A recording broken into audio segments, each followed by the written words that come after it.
Balandi ya Kuli Media Télévision, mbote na bino.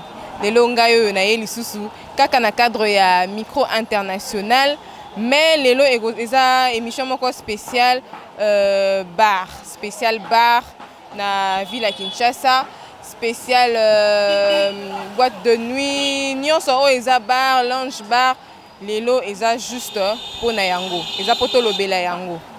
Eza décision oyo, eza pour na décision oyo ezwami oyo gouverneur provincial ya ville de Kinshasa akwe ici décision oyo ete ba bar na biso awa na ville ya Kinshasa e banda kofungwa kaka à partir ya 18h. Donc efungwami de 18h à 23h, pas au-delà de 23h, et efungwama pe avant 18h t. Donc yango awa to kiti awa sur terrain kaka ndenge to lobaka Kuli Media azalaka toujours wana pona kozwa ba information na soma kamunyo sezo leka na mboka Kongo na ville ya Kinshasa. En tout cas po te bino boye bango bino ba bozali banda ya mboka bozala au courant ya makamunyo so ezo leka na pesi mbote na maman Françoise Vite à double brassard depuis États-Unis, toujours place aux awana kolanda mono yayo Samantha Kelezi na pesi susu mbote na cordon nga Tony Makonzo toujours na sima na biso pona ko booster biso pote musale sale mamalamu na moni pe lisusu atika kangata zaka toujours na ngai na sima caméra David Kalambai mbote na yo.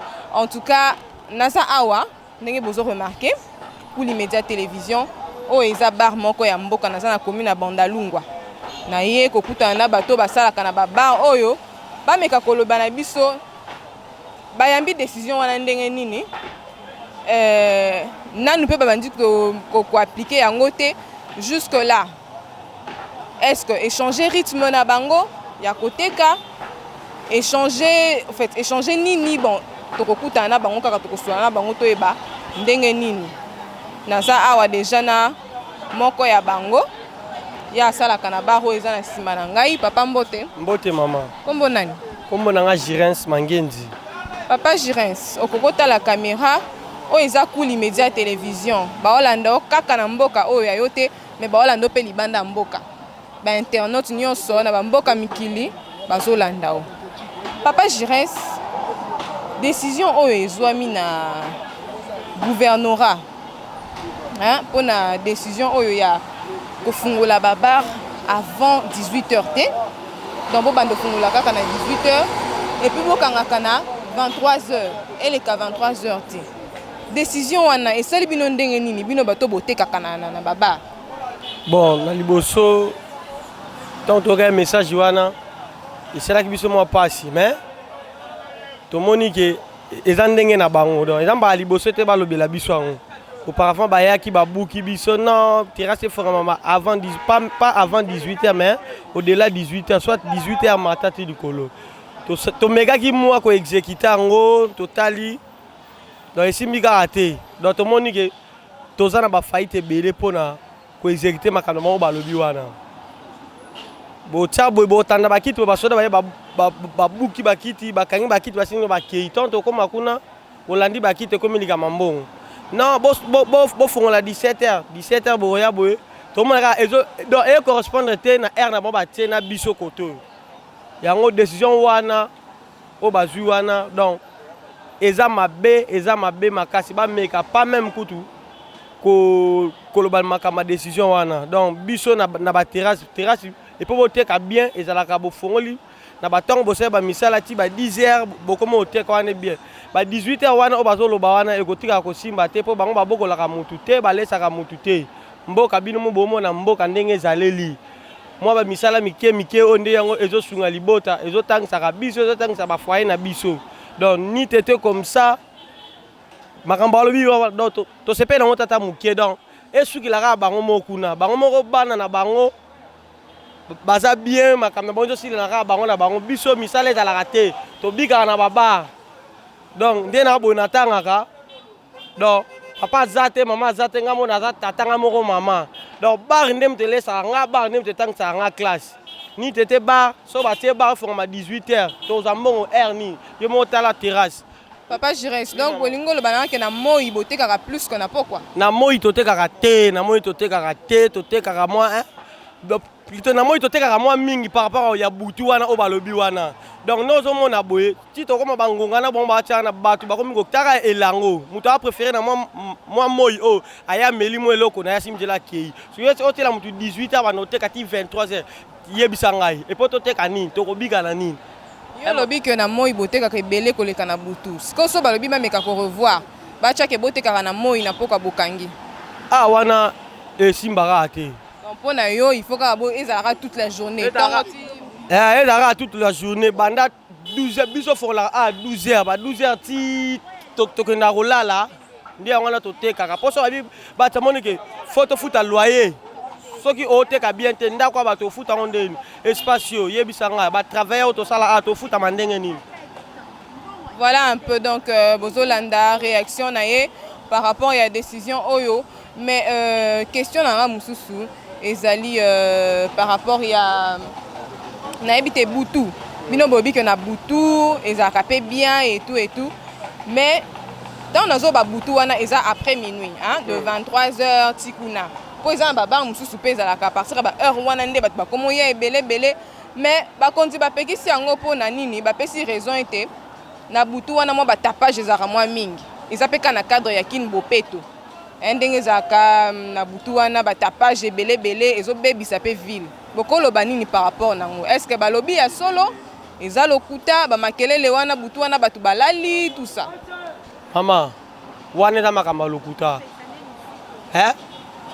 batia biso makamba musique babi musique esuka 23h donc o baloba mpona musique tokokisa yango butu wana o bazotiela biso wana o batiela biso wana vente ezalaka te na butu biso tobikaka nde na moi tobikaka nde bon ekozala mukonzi na mukonzi o ayaka aza na posa na ye peut-être ye pa aza na posa mukonzi o awuta ya kolia ye pasa nini alia lisusu papa mukonzi na mukonzi ayaka na makambo na ye tomona mese kimbuta azala aleka alia oyo aye ye mpe oyo aye aza posa nde kimbuta alia ye mpe alia koleka kimbuta papa décision wana toboyi yango biso tobikaka nde na moi ba 18 ans na tele biso surtout ne lango masanga ne lango etekaka mwa pasi donc pasi makasi mutaka climat nde ezali mwa bata moko na bamonana te so tant tobana fola na babutu wana epo toteka nini ye se biso tolaka mpo na loyer ya bato na biso tosalaka awa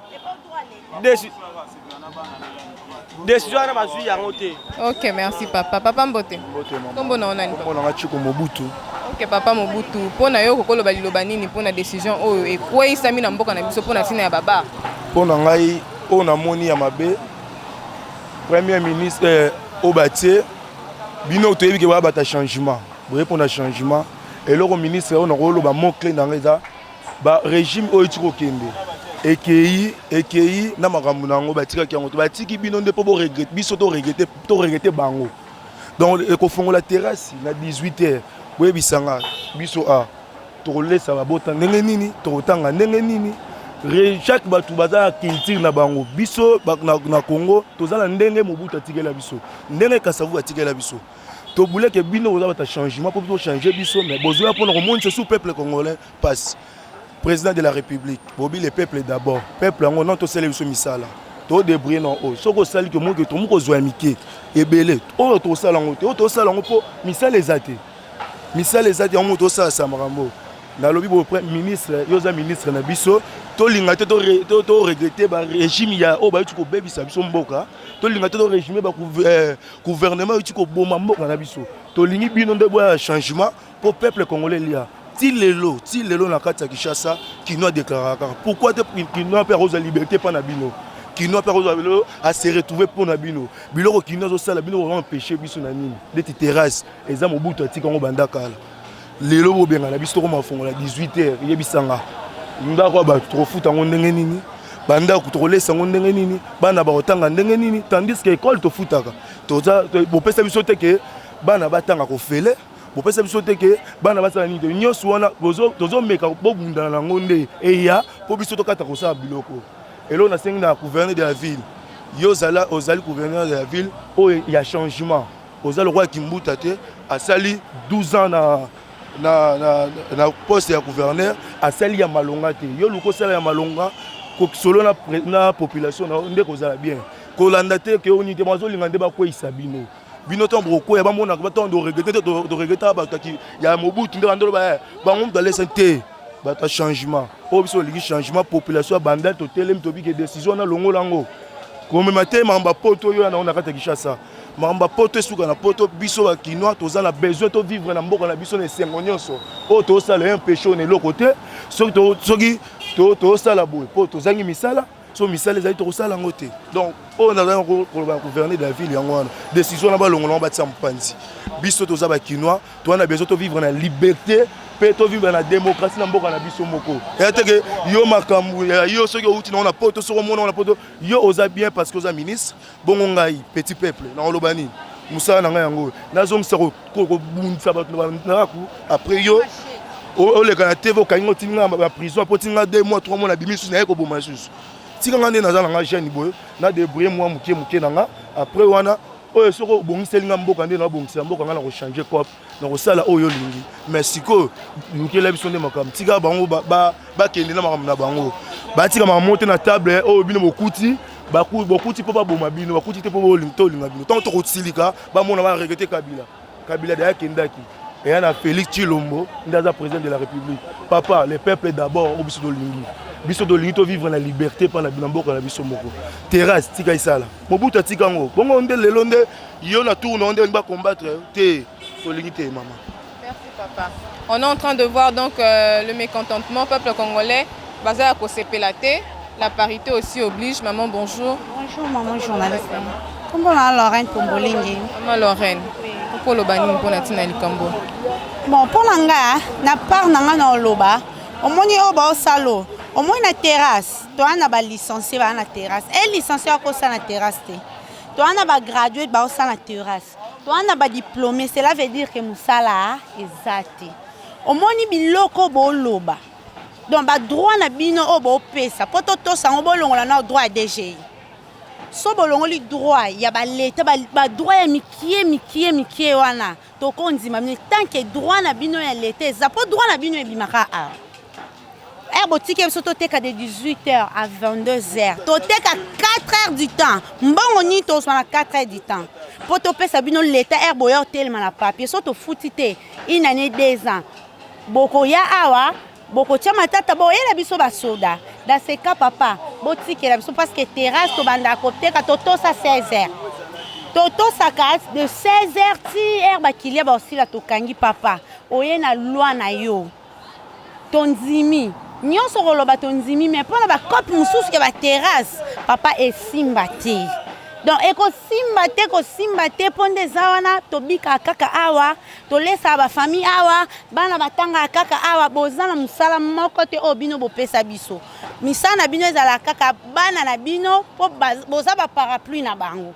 biso tona ba parapluie te ba parapluie na biso ba kolo terrasse donc botika biso to teka to zala les po bino peso boyo senga droit na bino to repesa so bolingi botia 2 heures dite bolongola tous les droits à l'état so botika 4 heures du temps botia la biso ban école ofele bokitisa na bato na bino social ezonga nyonso ezala bien nde tonzima ka bongo papa balobi oya ke na makambu na yo eroye to yambi to sepel parce que oza maire de la ville to yambi to beti maboko ko ele biso mamba mabete pardon papa en tout cas pardon je t'en prie pardon si kabiso to samarana biso to zala l'aise nyonso loba to kotosa batu bati bachel bana nzela to boyo sa kichel bakuluna bazana si omo ba mbal baleki baza bakuluna te baeko baoluka vina bansko oyo lingo sala po bazonga na machesse na nzela po to lata blanc mikuso to zonga bachel boka so ke prison te papa simba te papa oza na baka yao 0 mètre na ngai place na fandara yo ko lobela biso te okolobela biso toza 0 mètre na baka yao okoloba te do makambango ba hôtel ngo ka boy ezala te papa po nga na suki ala bo réduire ba makam na bino to tosa mais wana vraiment te ya culture mboka te simba te ou soit bolongo la mambo à l'état tous les droits à l'état to futa te po pa ko ba futa ta na bible ezali siko est-ce que pas kongo ba to futa na makamba boya teka 4 heures du temps ata yo mona wenzi 4 heures du temps tekani fanda 4 heures du temps na bureau est-ce que on soit $2000 ozwango te musala leta kutu samedi esalaka te mais samedi bokoma osala mpona oluka 10 francs ekota sikoyo ya biso 4 heures du temps non naza dessus papa en tout cas toyambaki ona esengo tokenoka na esengo mpona nga na suki wana. Merci maman. Merci maman. Bonjour papa. Bonjour. Comment on papa? Shaggy Lukubama. Papa Shaggy, je suis sûr que et comme il y a une décision au ministre provincial à Zui pour na kofungola ba bar à partir à 18h et ko kangango à 23h. Yo en tant que consommateur, oya katam suna bar, ko se défouler moi détente moro boye, oyambi en ndengeni. Bon, la décision n'est pas si mauvaise en soi. Puisque Namboka Nyonso, elingi ko mata, il faut d'abord à la base mibe ko ezala. Hein? C'est vrai que toké na moi débordement mingi, c'est vrai que les consommateurs oui. Mais il faut que le temps à Moussala, le temps à divertissement. Bon, 18h, de 18h à 23h, c'est un peu... je trouve que ça, moi, mon mingi, par rapport au fait que selon Mibeko à l'État, à 15h30, topé 16h, Moussala est ici là-bas. Donc à partir de 17h, quelqu'un peut se divertir. Et puis le week-end, par exemple, Mobeko il fallait ça là que le week-end, que les gens puissent se défouler, Nandenge, hein, puisque c'est le week-end. Mais sinon, dans les jours ouvrables, le fait qu'on permettre, que jusqu'à l'aube, je crois que c'est aussi une façon d'encourager paresse. Mais le week-end, il faut partir à 11h. Là, 11h peut déranger? Je pense que pour les week-ends, 11h, c'est bien pensé aussi. Parce que bon, le samedi, ils ont la journée off. Mais ils ont la demi-journée dans l'entreprise, dans le service de l'État. D'ailleurs, normalement, il fallait pas parler de 12h ou les 11h. Puisque jusqu'à 12h, le service, ils arrêtent plutôt à 12h. Donc pour Nanga, pour Mboka est décollé, il faut tout banda quelque part. Il faut tout banda vraiment quelque part. Et c'est un bon début déjà. Donc la décision elle est bonne, mais il faut pas revoir Kakaba heure, c'est ça? Oui, la décision est bonne, mais pas revoir heure. Oui. Merci papa. Je vous en prie. Tu es kota la bino lelo awa na place Moussa na bino. Bino boaba o bosala na baba. Papa ministre provincial a quoi ici mibe comment on a mboka concernant baba que bobando fungola baba désormais à partir de 18h 23h par jour à semaine et puis samedi dimanche de 11h à 23h. Boyambi décision en ndengeni et sali bino ndengeni. Mais ngana okamwa na ba propos oye a poser pour biso bana ya kitambo. Biso to yambaki bien na kitambo na ba propos oye aye nango.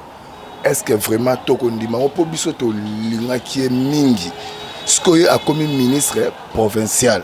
Aya côté la so ba à propos OK to nini terrasse nini funga mara tiba ni kama mara ni funga mara 18h biso tozana bana na basi na mboka oyo misala ezana nuna pasi sko biso eloko oyo tolesaka bana ya na 18h wana na fungole tokotsa combien taxe na nanu commune ezo la biso boye nini ezo la so boye siko papa ministre yoki la biso pe mawa tala non ndenge yo ozali yo oza bien biso misalaka oyo to futela bana classe yango misala to futa ndako yango siko toko vivre ndenge nini mama ata yo moko ministre papa toyamba yo na kitambo kitoko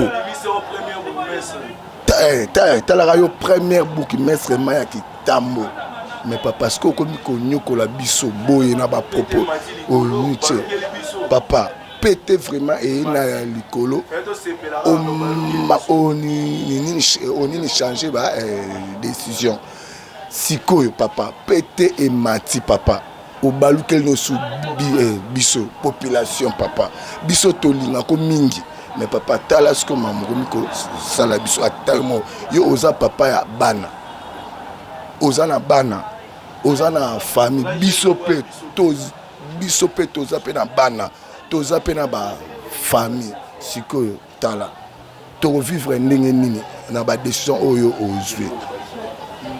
Hein maman. Merci beaucoup papa.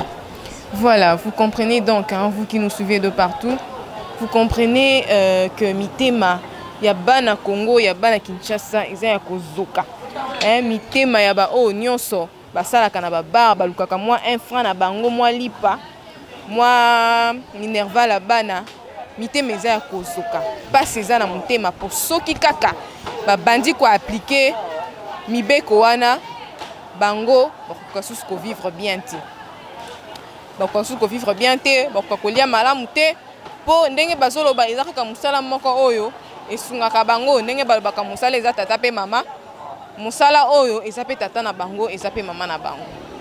Donc tozokoba na balade na biso kaka na cadre ya émission oyo micro international lokwa totuni ba o basalaka na baba siko tokotuna pe ba o bayaka kokitisa mwa motema na ba komela mwa kopo moko kolia mwa eloko moko na ba po batu mingi balingaka na bango susu kovanda na banda kutene si ba week-end peut-être Alexis qui journée moko boisa qui tellement stressé aza aposa moi détente moko boy même ba marié pe bazalaka tam susu na ndaku bana ba déranger moi mingi baza aposa bazwa moi détente na bango entre couple ndenga kezalaka bakoya na bar moko boy tokoluka bango pe tokoposer bango quelques questions bango pe bayambi yango ndenge nini boza ensemble na ngai toke kokutana na bango pe na ozongela bili. Nanga mbote. Mbote mama. Biso toza bato akuli média télévision. Tozo kutana na bino peuple, bino ba consommateur, bino ba oboyaka mingi komela mwa moko na ba bar na biso ya ville ya Kinshasa. Tosola na bino par rapport ya décision oyo ministre provincial azui. Natina ya ba bar ete bando fungwa marakaka ba jour ya semaine du lundi au vendredi et fungwa marakaka de 18h à 23h et kangi.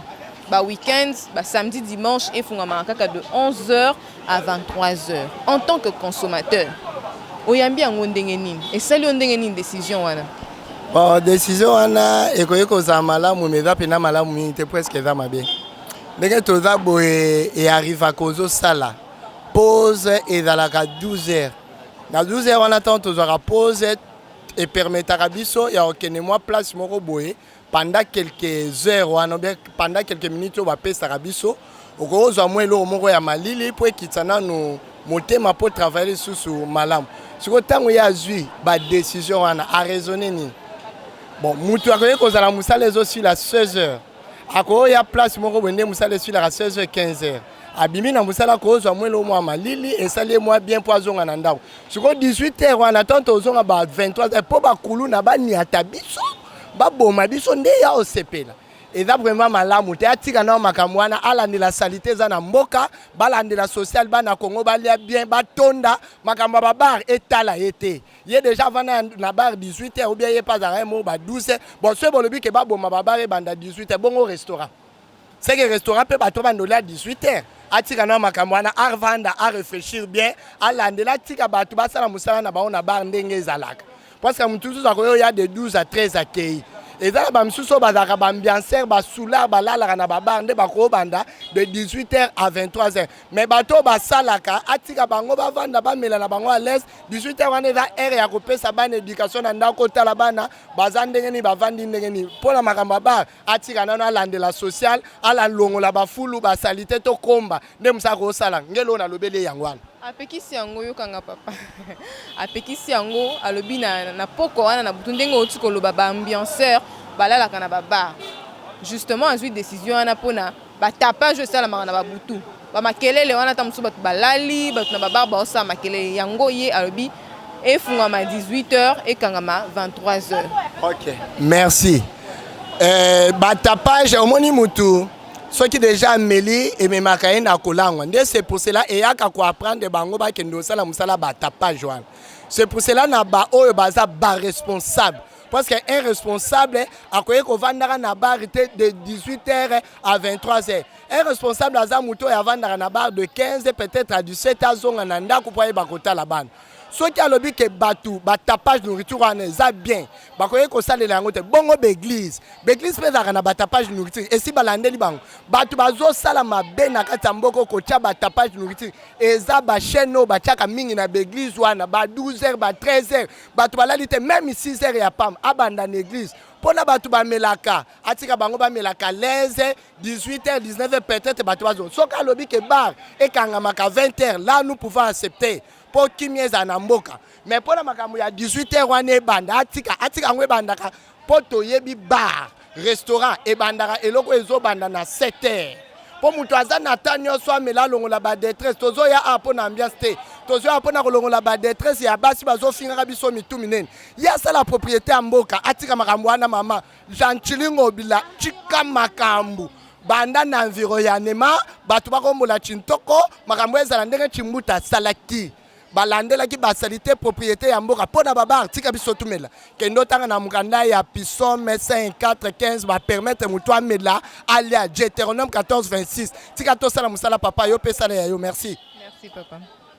Micro international na biso ya mokolo ya lelo bandeko balandi ya Kuli Media Télévision ekomi na suka bolandi bongo ba réaction ya bana Congo ya ba Kinois ya ba consommateur pe ya ba o basalaka na ba bar pe ba terrasse pour comprendre ni les gens à mitema na bango.